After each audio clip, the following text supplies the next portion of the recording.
ಹಾರ್ಮುಜ್ ಜಲಸಂಧಿ ಬಂದ್ನಿಂದ ತೈಲ ಸಂಕಷ್ಟ. G7 ರಾಷ್ಟ್ರಗಳ ಸಚಿವರಿಂದ ಇವತ್ತು ಮಹತ್ವದ ಸಭೆ. ಸಂಗ್ರಹಾಗಾರದಿಂದ 300 ರಿಂದ 400 ಮಿಲಿಯನ್ ಬ್ಯಾರೆಲ್ ತೈಲ ಬಳಕೆಗೆ ಬಿಡುಗಡೆ ಮಾಡುವ ಮೂಲಕ ಪರಿಹಾರ.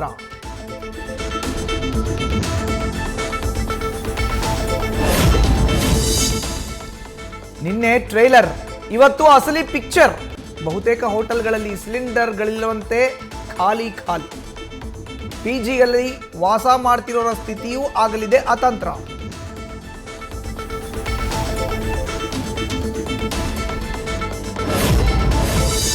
ಬೆಂಗಳೂರಿನ ಬನಶಂಕರಿ ದೇವಸ್ಥಾನಕ್ಕೂ ತಟ್ಟಿದ ಯುದ್ಧದ ಬಿಸಿ. ಸಿಲಿಂಡರ್ ಕೊರತೆಯಿಂದ ಅನ್ನ ಪ್ರಸಾದ ಸೇವೆ ತಾತ್ಕಾಲಿಕ ಸ್ಥಗಿತ. ಪರ್ಯಾಯ ವ್ಯವಸ್ಥೆ ಮಾಡುವಂತೆ ಸರ್ಕಾರಕ್ಕೆ ಭಕ್ತರಿಂದಲೇ ಆಗ್ರಹ.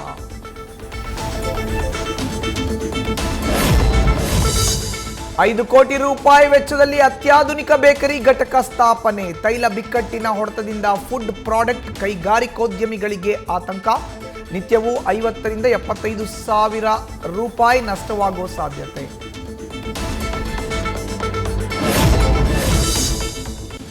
ಈಗಲೇ ಸರಬರಾಜಿಲ್ಲದೆ ತೈಲ ಸಂಕಷ್ಟ. ಮತ್ತೊಂದೆಡೆ ಶಾಯಾಬ್ ಆಯಿಲ್ ಫೀಲ್ಡ್ ಮೇಲೆ ಡ್ರೋನ್ ದಾಳಿಗೆ ಯತ್ನ. ಮಧ್ಯದಲ್ಲೇ ಡ್ರೋನ್ಗಳನ್ನು ತಡೆದು ಹೊಡೆದುರುಳಿಸಿದ ಸೌದಿ ಅರೇಬಿಯಾ. ನ್ಯೂಸ್ ಫಸ್ಟ್, ನಿರ್ಭೀತಿಯಿಂದ ನಿಮ್ಮ ಪರವಾಗಿ.